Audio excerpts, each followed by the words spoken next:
नमस्कार, वंदे मातरम। मैं हूं श्यामगिरी। आप देख रहे हैं हमारा चैनल मुद्दा भारत का। मुद्दा भारत का यानी मुद्दा आपका। आज हम विश्लेषण करेंगे कल हुए दशहरा रैली के ऊपर। जी हाँ, कल जो है मुंबई में शिवसेना के दो महारैली थी, एक उद्धव सेना की, एक शिंदे सेना की। हम उसी पर चर्चा करेंगे और हमारे सहयोगी अनिल खत्ते से जानेंगे कि दोनों महारैली पर जिस तरह दावे हो रहे हैं, जिस तरह से उनका भाषण हुआ, उस पर किस तरह का आगे का मतलब परिणाम होगा आगे। खत्ते जी, आप क्या कहेंगे? कल आपने दोनों रैली देखा होगा, आपने, हमने भी देखा है। तो दोनों रैली पूरे महाराष्ट्र ने देखा, पूरे मुंबई में, पूरे महाराष्ट्र में, पूरे देश में चर्चा है इस रैली के ऊपर। तो उसका ज़रा विश्लेषण से बताइए सर। कि उसमें मैं आज का जो अपना वीडियो है जी, उसके दो भाग करने वाला हूं और दर्शकों को मैं आह्वान करूंगा कि इसका जो उत्तरार्ध है आज का जी, वो बहुत ही इंटरेस्टिंग है।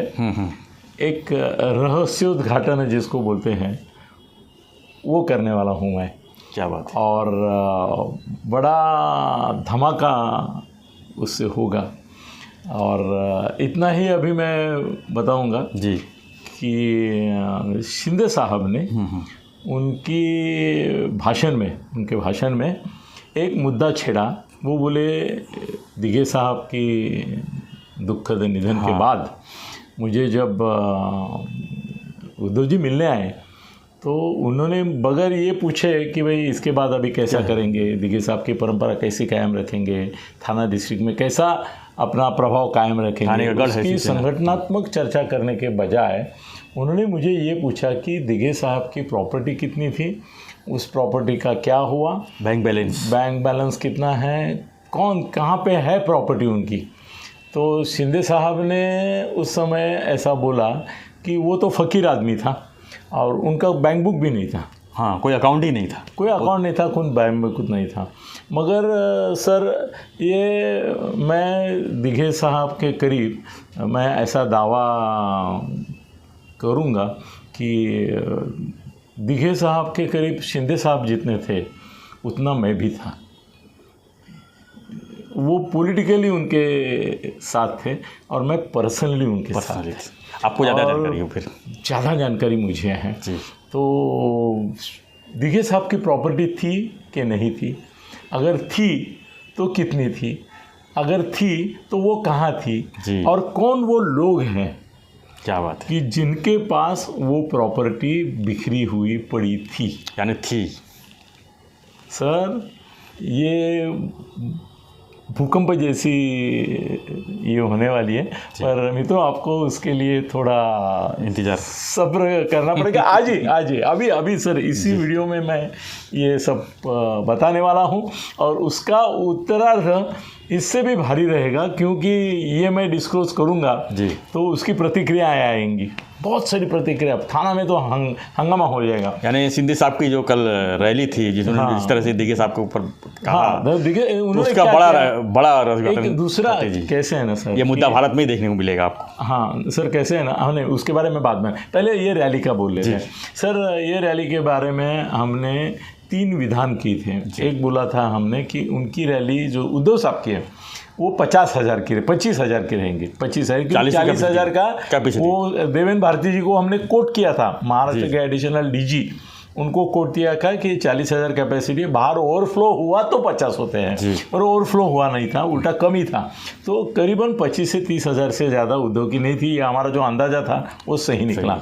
दूसरी बात रही 1.5 लाख का बीकेसी का ये होना, कैपेसिटी होना, वो 1.5 लाख पूरे भर गए थे। इसका मतलब हुआ इनकी 25,000 और इनकी 1.5 लाख। तो शिवसेना किसकी है, इसका मामला कल सेटल हो गया कि ज़्यादा से ज़्यादा लोग किसके पास है, तो शिंदे साहब के पास ज़्यादा से ज़्यादा लोग हैं।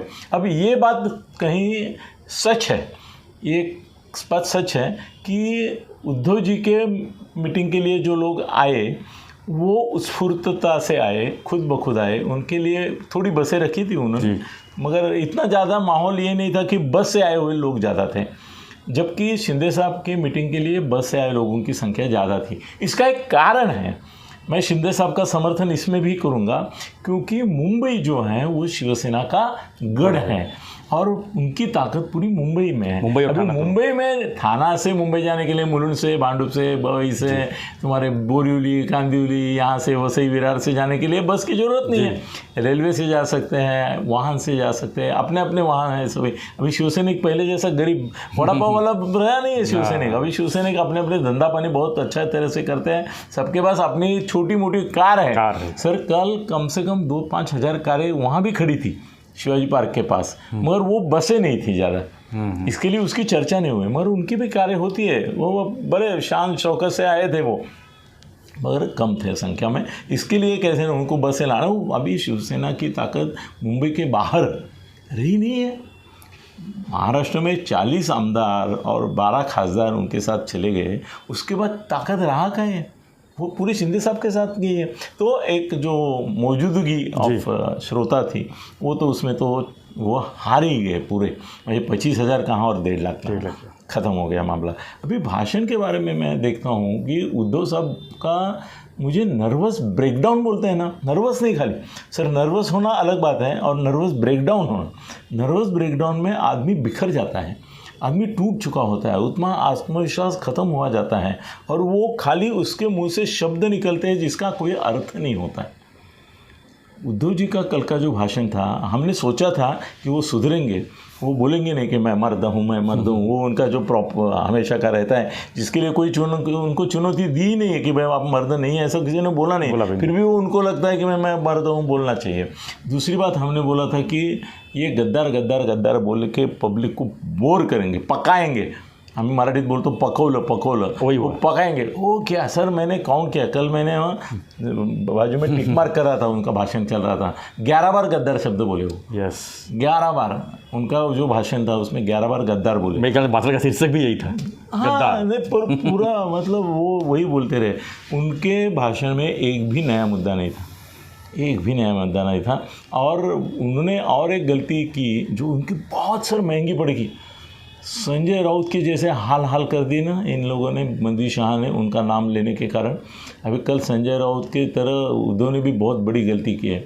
उसने क्या किया है, एकनाथ शिंदे के बारे में पहले 5 मिनट में सर उसका भाषण का डिरेलमेंट होता गया। गाड़ी जैसे डिरेल होती है ना, जैसे उद्धव जी की गाड़ी डिरेल हो गई। शुरू में वो निकली छुक छुक छुक छुक, उद्धव एकनाथ शिंदे छुक छुक छुक छुक, गद्दार छुक छुक छुक छुक छुक, ये हमारे ये है वो है।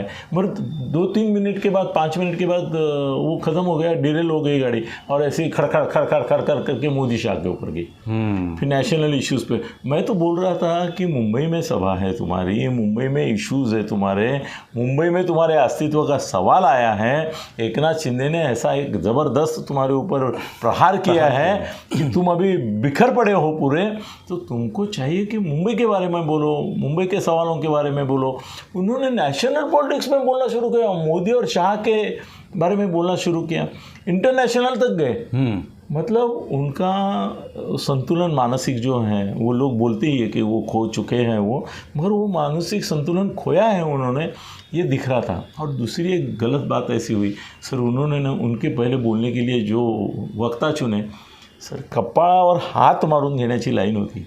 एक एक असे आखलेचे तारे तोड़त होते, एक एक ऐसे मतलब बोल रहे थे कि भाई इसको संभालो यार, कोई तो इसको ज़रा कंट्रोल करो। पर्टिकुलरली इनकी महिला वक्ताओं ने तो हालत ख़राब कर दी उद्धव जी की। इतने अरे बाबा, शिवसेना के इतिहास में इतने गलत तरीके से किसी ने बोला नहीं होगा। और क्या मालूम, एक संजय अभी बोलता नहीं है तो 10 संजय पैदा हो गए, ऐसा वो बोलते ना। एक राक्षस था, उसका खून जितना गिरता था, हर एक खून के बूंद से एक राक्षस निकलता था। वैसे एक संजय राउत अंदर गया तो इतने संजय राउत पैदा हुए, हर एक के अंदर भूत संजय राउत का था। वक्ता जो भी बोले, वक्ता महिला जो बोली सर, मर्यादा के बाहर जाके बोली, मर्यादा नहीं है, उनकी मर्यादा होती है, वक्ताओं की भी मर्यादा थी। असल में शरद पवार ने जब बोला कि भाई मर्यादा में रहो, तो वो खाली एकनाथ के लिए नहीं था, उद्धव जी के भी लिए था, मगर उनके वक्ताओं ने मर्यादा का कोई पालन ही नहीं किया, अनाप शनाप बकवास करते रहे। उसकी वजह से माहौल बिगड़ता गया। और दूसरी बात ये हो गई कि उद्धव जी ने जो बोला वो एक सब लोगों ने पहले बोल दिया, ऐसा नहीं करना होता है। सर मैंने बहुत बड़े बड़े वक्ताओं के साथ, मैंने बाला साहब के साथ भी भाषण किए हैं, शिवसेना के सभा में भाषण किए, दत्ता सामंत के किए। दत्ता सामंत को मैं हमेशा बोलता हूँ कि तुम्हारे मुद्दे क्या हैं मुझे बताओ, तुम्हारे जो मुद्दे वो छोड़ के मैं बोलूँगा, क्योंकि तुम्हारे लिए मुद्दे 10 वक्ता बोलेंगे और 10 वक्ता भाषण देंगे और 10 मुद्दे निकालेंगे तो उद्धव के लिए क्या बचेगा। ऐसा ही हो गया था। वो जो सब ताई माई अक्का और ये जो दादा अन्ना तात्या मामा नाना जो सब कहते थे, उन्होंने सब मुद्दे ख़त्म ही कर दिए थे। इसको बोलने के लिए कुछ रखा ही नहीं था और उसका मॉरल भी डाउन था, टोटल मॉरल डाउन था। सर अभी देखो कि मेरे को भी खटका जैसे ही उसने बोला कि पिताजी मंत्री, मुख्यमंत्री, बेटा खासदार और नातू अभी नगर सेवक की प्रतीक्षा में। अभी 1.5 साल का बच्चा है, श्रीकांत का जो बेटा है वो 1.5 साल का है। तुमको इतनी क्या बोले, अभी बड़े आदमी की अकल निकालना ठीक है नहीं है? नहीं है, ठीक नहीं है। इसलिए हम ये नहीं बोलेंगे कि तुमको अकल है कि नहीं, हम बोलेंगे तुमको कुछ सेंस है कि नहीं। इंग्लिश में सर कुछ बोले ना तो अच्छा रहता है, वो तुमको कुछ सेंस है कि नहीं। तुम 1.5 साल के सर, आज श्रीकांत ने अच्छा किया है, श्रीकांत ने फेसबुक पे लेटर डाला है कि मैं बहुत हर्ट हो गया कि आप 1.5 साल के बच्चे को नगर सेवक के इसमें तुलना करके बोलते कि उसका ध्यान नगर सेवक पर है। मतलब एक आदमी कितना नीचे गिर सकता है, मनोबल गिरा वो समझ सकता हूँ, मगर गिर भी सकता है और ऐसी भाषा करता है। बहुत गलत हुआ। और ऐसा हुआ कि उद्धव का भाषण वो नहीं करता तो अच्छा होता, नहीं करता तो अच्छा होता। तो अमित शाह को जो है अमित शाह ना, हाँ नहीं वो तो बोला ही, फिर वो पागलपन तो किया ही उन्होंने। मगर अभी ना मेरे को पहले क्या ना ऐसा लगता था कि उसके इस पास के लोग जैसे संजय को उठाया वैसे अनिल परब को उठाएंगे, इसको उठाएंगे, उसको उठाएंगे। अब मुझे डर लगने लगा है कि उसके घर के उसके साले को, उसके प्रमुख जो लोग हैं उसके साथ, उनको उठाना चालू करेंगे अमित शाह। अमित शाह ने कल का देखा होगा ना, तो ऐसे तड़पायची आग मस्तकाला जाके बोलतो ना अपन, वैसा उसका हो गया होगा। अमित शाह बोलेंगे अभी इसको मैं छोड़ूंगा नहीं, ऐसे बोले होंगे, बोले ये जो बात कर रहा है ना, अरे मैं इसको छोड़ूंगा नहीं। और अभी उनको पता चलेगा अमित शाह क्या है, मोदी क्या है। मोदी शाह किधर, उद्धव जी आप किधर। बाला साहब को शोभा देता था, अडवाणी वाजपेयी के समान थे वो। मोदी शाह के ऊपर बोलने का उनको अधिकार नहीं था, इनको तो अधिकार नहीं मोदी शाह के। देखो राज ठाकरे जब वो शरद पवार के आश्रय स्थान में गए थे और बात कर रहे थे पिछले इलेक्शन में, नहीं गए, 2019 लोग वही बोल रहे थे कि भाई राज तुम कितने छोटे हो, तुम मोदी और शाह के बारे में क्या बात करते हो यार। ये पवार साहब बोले वो ठीक है, पवार साहब एक बच्चों को आगे करके ये कर रहे हैं, मतलब बच्चा ही है ना राज उनके सामने। ऐसा ये दूसरा पागल, मतलब राहुल गांधी का जो चल रहा है ना, मेरे को ऐसा लगा कि राहुल गांधी नाम बदल कर उद्धव ठाकरे बनकर वहाँ 6 पे खड़ा है। दूसरा पप्पू मिल गया महाराष्ट्र को, एक पप्पू वो था, ये दूसरा पप्पू मिल गया कि हाँ यार वो राहुल भी धमाल कर रहा है, उसके बारे में करेंगे हम वीडियो। ये दूसरा पप्पू कल खड़ा था। अभी एकनाथ शिंदे के बारे में ऐसा है कि एकनाथ शिंदे का 2 चीज़ था कल। उनकी प्लस पॉइंट ये था कि भाषण उन्होंने अच्छा किया, विस्तृत किया, मुद्दे जितने भी लेने चाहिए थे सब मुद्दे उन्होंने लिए। और कमी ये थी कि उन्होंने, उनका भाषण जो था वो स्क्रिप्टेड था, लिख के रखा था, उन्होंने नहीं लिख के रखा था। मुझे मालूम है किसने लिखा था, ये भी मुझे मालूम है, मैं नहीं बता और उन्होंने उद्धव जी का पूरा भाषण सुना उन्होंने पहले। सर क्या हो रहा था, वो भाषण जब बैठे थे तो उनको ना ऐसी चिट्ठियाँ आ रही थी जी, वो चिट्ठी में उन्होंने क्या बोला और उसका जवाब क्या होता है वो दोनों आ रहा था। सर उनके पीछे जो ये व्यवस्था की थी बैठने की, वहाँ पे उनका राइटर बैठा था। वो बहुत बड़ा महाराष्ट्र का फेमस राइटर है, फिल्म लाइन में है वो असल में, और इवेंट मैनेजमेंट में वगैरह। उसका नाम बताऊँगा कभी, ऐसा एक जाते रहते एक दिन बता दूँगा। तो वो अंदर वो भाषण टीवी पे सुन रहा था और एक एक करके चिट्ठी उनको भेज रहा था। और उनका पूरा भाषण का स्क्रिप्ट जब आया तब उसमें वो इंक्लूड किया था जगह जगह पे। इसके लिए उर्दू के, और उन्होंने क्या आइडिया किया, टीवी वालों को बताया कि भाई जब तक उद्धव का भाषण ख़त्म होने को नहीं आता है तब तक मैं बोलूँगा नहीं। तो टीवी वालों का वो प्रॉब्लम हो गया। टीवी वाले भी देखो थोड़ा इसका उससे सर क्या होगा ना, कल मीटिंग का दोनों का इफेक्ट चला गया, दोनों का। सर इनके जो दूसरे वक्ता बोल रहे थे वो भी ऐसा आधा अधूरा दिखते थे, बीच में कमेंट आते थे, फिर इनका दिखाते थे, तो दोनों का सत्यानाश कर दिया टीवी वालों ने। लालच में दोनों का लाइव टीवी का सब पैसा लिया होगा तो दोनों का सत्यानाश किया। मगर ऐसा हो गया कि उद्धव का भाषण ख़त्म होने से पहले एक 5 मिनट मेरे ख्याल से एकनाथ जी ने बोला कि बहुत हो गया, चलो इतना अभी मेरा लेट हो जाएगा तो मेरे को 10 बजे ख़त्म करना है। और उनको मालूम था 1 घंटा 1.5 घंटा चलने वाला है अपना भाषण, चला ही उनका, चला 1 घंटे हाँ, तो उनको मालूम था। वो खड़े हो गए, टीवी वालों का हालत ख़राब होगी, क्योंकि टीवी वालों के प्लानिंग से ऐसा था कि पहले उद्धव का ख़त्म होगा, फिर एक पॉज के बाद उनको मैसेज आएगा शिंदे साहब को कि भाई आप खड़े हो जाए। शिंदे साहब ने आइडिया किया, वो बोले लोगों को ये दिखा दे कि भाई उद्धव का भाषण बंद पड़ता है। टीवी वाले ने बंद कर दिया। एकनाथ का जैसे शुरू हुआ, एक दो रांडा छोड़ के बाकी सब ने वो बंद कर दिया उनका भाषण, और एकनाथ जी का दिखाने लगे। वो चाहते थे ये, मगर शुरू में क्या हुआ कि उनको सभी मुद्दे कवर करने का प्रेशर था कि कोई मुद्दा नहीं छोड़े। उद्धव ने जो बोला उसका भी जवाब देना है, और बेसिकली एक गवर्नमेंट की भूमिका, वो भी सत्ता में है, सभी आरोपों का उत्तर उनको देना था। तो उन्होंने क्या किया, वो स्क्रिप्ट जो बना था वो पढ़ने लगे।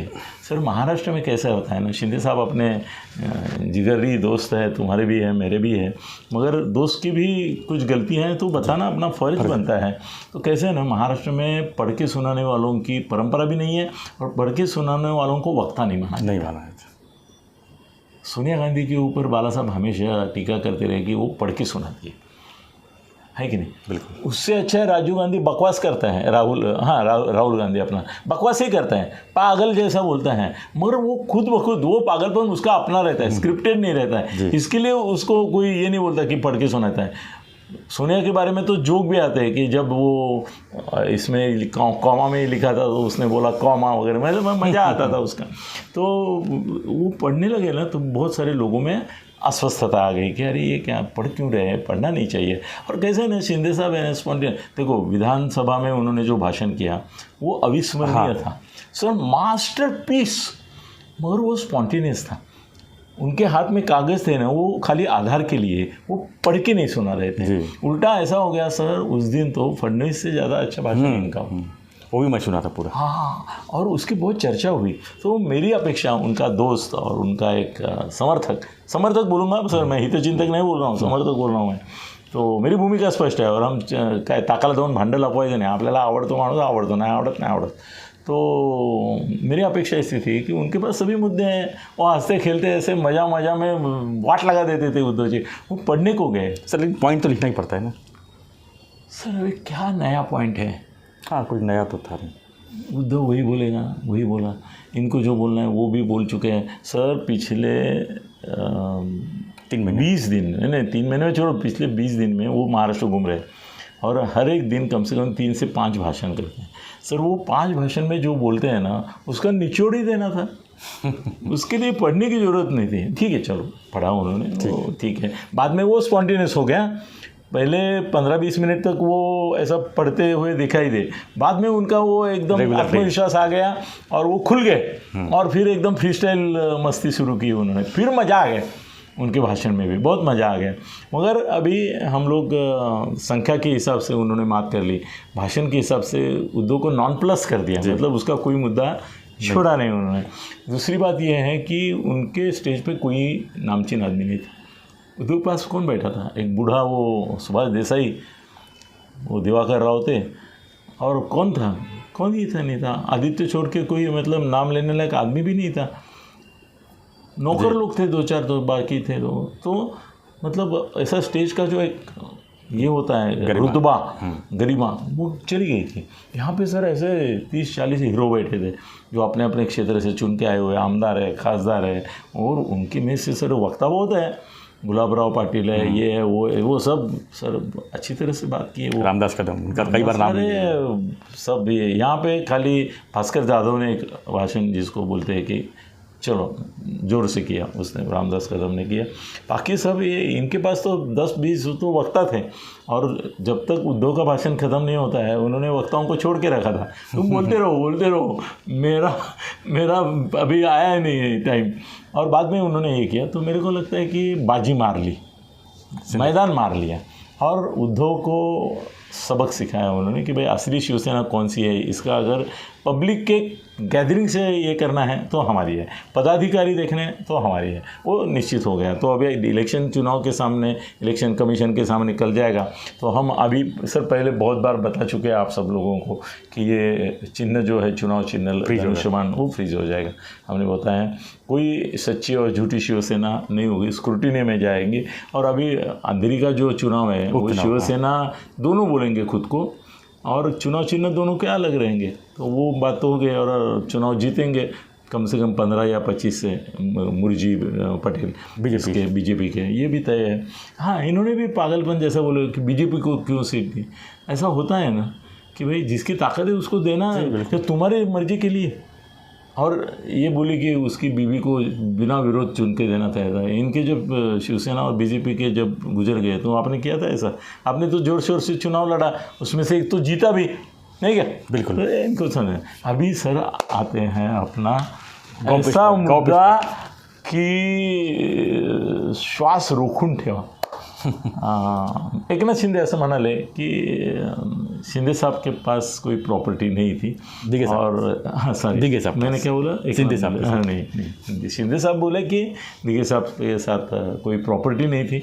और उद्धव ने पूछा, तो उसमें क्या है ना, उद्धव ने पूछा मिलने के बाद, ये गलत बात है, ये मैं भी मानता हूँ। अच्छा भाई, अभी तुम इनके दिगे साहब के जाने के बाद मिल रहे हो तो ये बोलो ना, पूछो कि भाई इसका क्या उसका क्या। मगर वो क्या है ना, वो प्रॉपर्टी के वो भुजंग होता है सर, ऐसा वो गुप्त धन के ऊपर बैठना चाहता है हमेशा। जहाँ पे गुप्त धन है ना वहाँ पे वो मिलता है टॉ काला नाग। तो ये ठाकरे फैमिली है ना, उसमें काले नाग बहुत है। और जहाँ भी धन दिखेगा वहाँ पे जाके करके बैठेंगे। और पुंगी बजाने वाले आते हैं, उनके सामने डोलते हैं, वो बात अलग है। वो उसकी कहानी है सर, ठाकरे घराने के नाग और पुंगी, इसके बारे में करेंगे वीडियो। मगर अभी ये ऐसा है सर, शिंदे साहब ने कैसे है ना, शिंदे साहब के लिए वो ये साहब सब कुछ है। माँ बाप पिता, मतलब भाई बंधु सखा, भगवान सही बोले आप, उनके लिए वो भगवान है। तो वो शिंदे साहब ये मान्य कर नहीं सकते कि भाई उनके पास कोई प्रॉपर्टी नहीं। वो वही बोलेंगे कि भाई वो फ़कीर था। पर सर ऐसा है कि आज और कल भी जी, आजकल मतलब काल ने आज नहीं, कल भी बीता हुआ कल। सर कैसे है ना, आज की तारीख में फ़कीर लोगों के पास जितनी अमीरी है उतनी शायद फकीर ये श्रीमंत जो है उनके पास नहीं होगी। सर अभी चलो, आज थोड़ा 5 मिनट इधर उधर हो जाए तुम पब्लिक तो देखने वाली है। सर कैसे है ना, थाना के आसपास में बहुत सारे बुआ महाराजों के आश्रम हैं। सर वहाँ मेन धंधा क्या चलता है मालूम है? साहूकारी। वो बुआ महाराज के पास लोग करोड़ों रुपए ला के रखते हैं और वो साहूकार बन के उनको इंटरेस्ट देते हैं और लोगों को इंटरेस्ट पे देते हैं। मतलब उसको 10% देंगे, 24% से बाहर देते हैं। सब बड़ा धंधा चलता है। एक मेरे को कैसे पता चला, एक ऊंची टेकड़ी है, उसके ऊपर एक बाबा है। तो वो बाबा के पास मेरे मित्र को 25 लाख की ज़रूरत थी, तो मैं उनको उधर लेके गया, वो मुझे लेके गया। तो बाबा ने 25 लाख दिए, बोले 24% पड़ेगा। वो बोला सर टाइम पे थोड़ा आगे पीछे होता है। बोले अगर तूने ये मिस किया उसका इंटरेस्ट का और इसका तो 36% पड़ेगा। फिर मेरे को कोई ये नहीं है और ये बढ़ता जाएगा, टाइम पे मिलना चाहिए मुझे, नहीं तो उसके आजू बाजू में मुंडी खड़ेगी। वो बोला ये सब जो है ना, ये वसूली एजेंट है मेरे, फिर उनको सामना करना पड़ेगा, मैं नहीं आऊँगा बीच में। मतलब ये हो गया। और उनके पास देने के लिए भी बहुत लोग आते थे। हाँ, कि देने वाले भी लेने वाले दोनों। सर काला धन रखेंगे किधर? सर ये हम लोग एक अभी ये मठाधिपति बुआ बाबा महाराज, उनका एक एंगल है ना जो कभी आया नहीं ना, इसके ऊपर हम वीडियो बनाएंगे कि उनके पास कैसे करोड़ों रुपए ये धनाढ़ लोग ला के रखते हैं। क्योंकि किसी बाबा बुआ के आश्रम पर कोई छापा नहीं पड़ता है, टीडी नहीं जाती उनके पीछे, वो वहाँ पे सुरक्षित रहता है। सर उनके गुप्त भंडार के ऐसे तड़घर है, हर एक बाबा के ऑलमोस्ट हर एक बाबा तखाना बोलते हैं, तखाना। और उसमें क्या क्या रखा होता है सर। तो कैसे है ना, तो उस प्रकार के साहूकारी नहीं करते थे अपने दिगे साहब, वो हमारे भी जिगर का टुकड़ा है। मगर कैसे है ना कि थाना के बहुत सारे बिल्डर जो है उनका आपस का लेन देन जो रहता था उसके साक्षी दिगे साहब रहते थे। मतलब एक बिल्डर को पैसा चाहिए और दूसरे बिल्डर या दूसरा कोई आदमी है उसको देना है, तो अभी क्या है ना, ये ऑफ द रिकॉर्ड रहता था सर, उसका कोई नोंद नहीं होता था। तो अभी आदमी कौन कि जिसके सामने ये किया तो कल वो गर्दन पकड़ के उसको बोलेगा कि चल इसका पैसा वापस कर, तुमने मेरे सामने किया, मेरे सामने किया, विटनेस। तो मैं दिगे साहब के साथ घंटों तक बैठता था, तो उनकी कोई बात ज़िंदगी की मेरे से कैसी छुपी रहेगी। तो ऐसा होता था कि बड़े बड़े बिल्डर आते थे और बोलते थे मुझे ऐसा चाहिए। फिर उनको मालूम रहता था कि इसको कहाँ पैसा इन्वेस्ट करना है, क्या करना है। फिर उसको बुला लेते थे, वो बोलते थे इसको इतना चाहिए, दे दो। करोड़ों में होता सर, करोड़ों में होता था, दे दो। वो दे देते थे, वो उसका इंटरेस्ट विंटरेस्ट सब आपस में वो तय होता था। ये खाली इधर बैठ के देखते थे और बोलते थे ठीक आहे, तू काळजी करू नको, तुला गरज असेल तेव्हा एक महिनाभर आधी सांग, तुला तुझे पैसे मिळून जातील। तो ये व्यवहार में वो थे कि नहीं? तो थे सर, थे। थाना के शिवसेना के जो बिल्डर है उनमें भी थे, जो गुजराती, मारवाड़ी, कच्ची शब्द में ज़्यादा एम्फोसिस करता हूँ कि उसमें उनका ज़्यादा प्रभाव था। बिल्डर जो थे उनके इसमें वो मध्यस्थता करते थे। दूसरी बात ये है कि सर उनको ना कैसे ना कि उनका हाथ ऐसा था सर, ऐसा हाथ अगर करके इसको दान दे, उसको दान दे, इसको कुछ दे, उसको कुछ दे, तो लगा भेजे। सर पत्रकारों को उन्होंने कितने घर दिए आप जानते हैं? कितने पत्रकारों को घर दिए, आधे कीमत में दिए, पाव कीमत में दिए, दीगे साहब ने दिए। वो बिल्डर को बोलते थे तेरा नुकसान मैं कहीं भर के दूंगा, तो चिंता क्यों करते हैं, इसको दे दो। वैसे ही सर कोई उनको मदद मांगने गया, भाई ऐसा ऐसा है बेटे का, कुछ कॉलेज का है, एडमिशन का तो थाना में करा देते थे, और इसको इधर इसको प्रदेश भेजना, इसको ये करना, उसको करना, कोई बीमार है, कोई ये है। सर लोगों को पैसा मेरे ख्याल से दिए साहब महीने का, तो कोई एग्जैगरेशन नहीं करूँगा, मेरे लिए भी वो इधर ऐसा जिगरी दोस्त है, मैं भी अतिशयोक्ति नहीं कहूँगा सर, कम से कम महीने में 25 से 50 लाख रुपया वो बांटते थे उस समय। सन 20 साल तो उनको जाके हो गए ना सर, मतलब 90 दशक में, सर 90 के दशक, 25-50 लाख रुपया महीने का वो लोगों को बांटते थे। सर अभी आप पूछेंगे कि आपको कैसे मालूम? एक तो मैंने बोल दिया कि मैं उनके साथ रहता ही था, घंटों तक रहता था, तो मेरे सामने मेरे से कोई बात छुपी नहीं थी। और मैं भी आज भी बता रहा हूँ, ये इसके लिए नहीं बता रहा हूँ कि शिंदे साहब को झूठ भी करना है, मगर इस उद्धव को ये सब पता था, मुझे जो पता है वो उद्धव को पता था।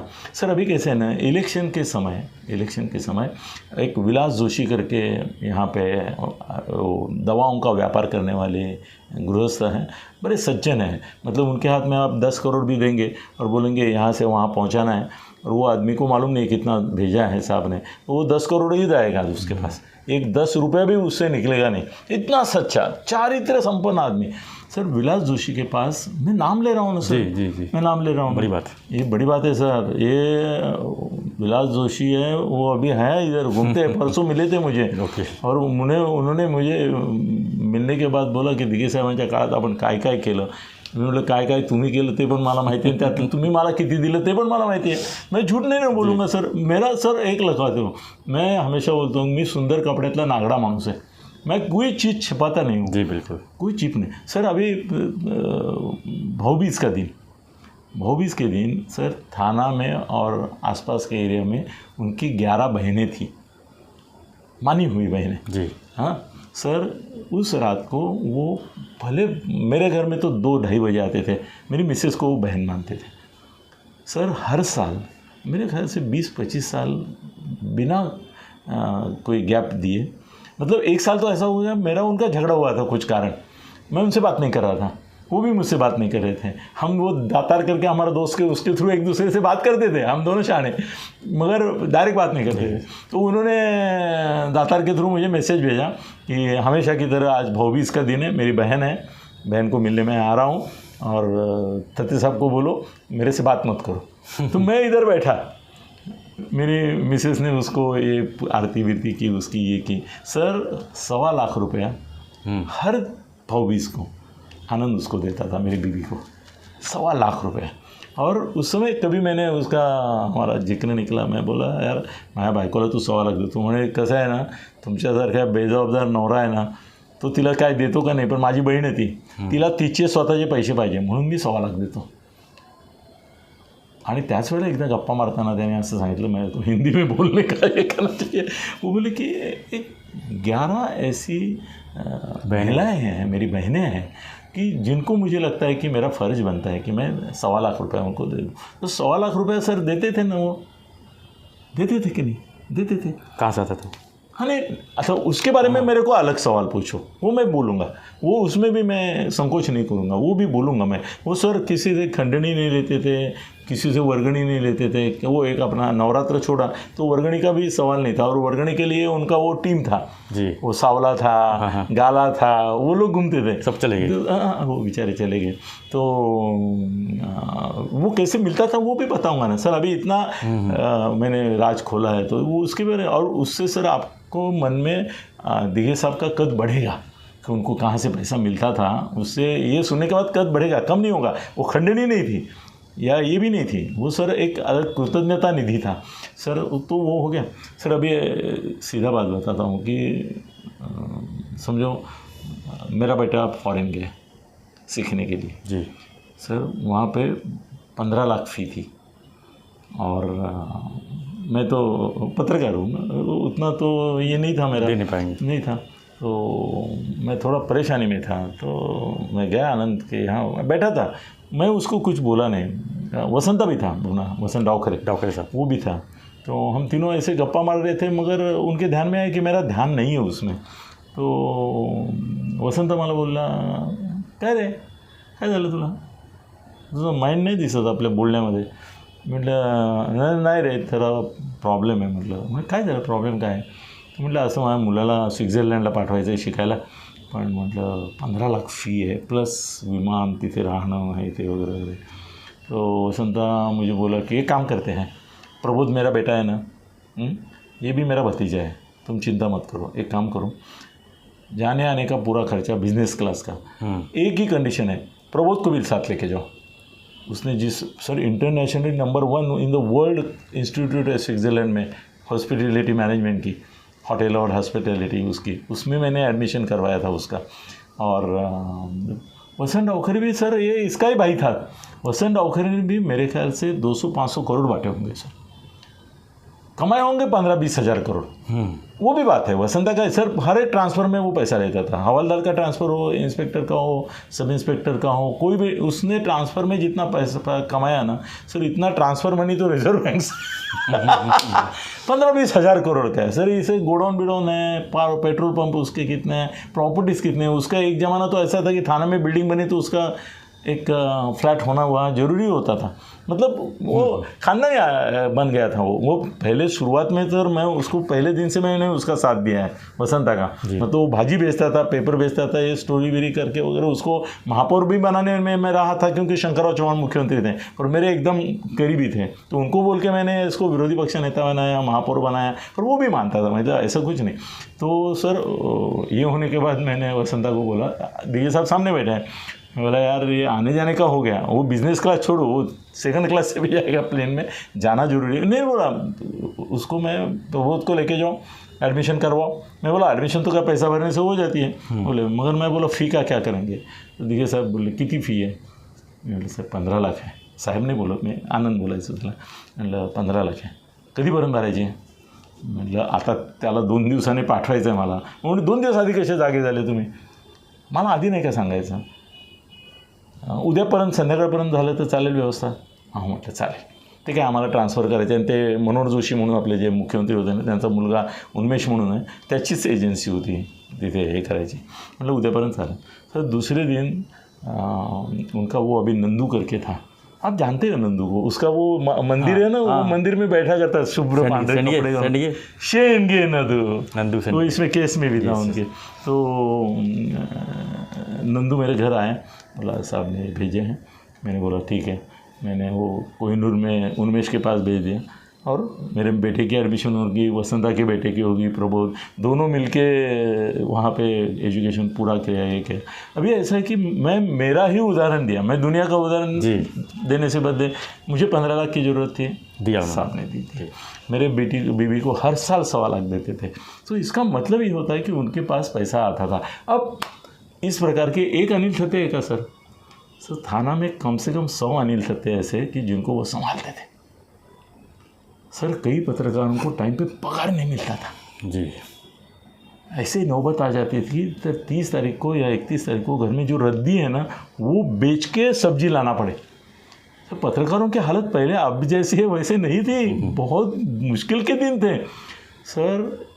उन्होंने मुझे, मैं उनका थोड़ा सा कुछ अकाउंट वगैरह देखता था, वो बोले देखा हो अनिल जी, जिस पत्रकार को परेशानी होगी ना तो एक काम करते हैं, ये अपने लिए कितना काम करते हैं। सर उसको पत्रकार बहुत प्रसिद्धि देते थे, ये देते थे। वो बोले मेरे से मांगने की हिम्मत भी नहीं उनकी। बाकी नेताओं के पास जाते हैं तो बोलते हैं कि इतना दो तो इतना करूँगा वगैरह वगैरह, मगर मैं आनंदी क्यों हूँ, मेरे से मांगते नहीं है। तो बोले एक हम स्कीम ऐसा करते हैं कि जिस पत्रकार को जितना पगार उसको ऑफिस से मिलता होगा ऑफिशियली, मैं तुमको पैसा दूँगा, तुम उस पत्रकार को उतना पैसा दे देना कि भाई साहब ने मेरे पास दिया है, ये तुमको लो। सर मैं कम से कम 8-10 पत्रकारों को दरमाहा संभालता था कितने सालों तक। उनको जितना ऑफिस से पगार मिलेगा उतना मैं देता था। इतना ही नहीं सर, मैंने उनके थ्रू 2 संपादकों को गाड़ियाँ भी दी, क्योंकि वो बेचारे ना वो रूरल एरिया में वगैरह घूमते थे। तो दिगे साहब ने मुझे बोला कि अरे काय तेवढ्याला गाडी येते, 3-4 लाखाला येते ना ती छोटी मारुती, या दोघांना देऊन टाकते, फिरतात बिचारे सगळीकडे। सर मैंने दी थी गाड़ी।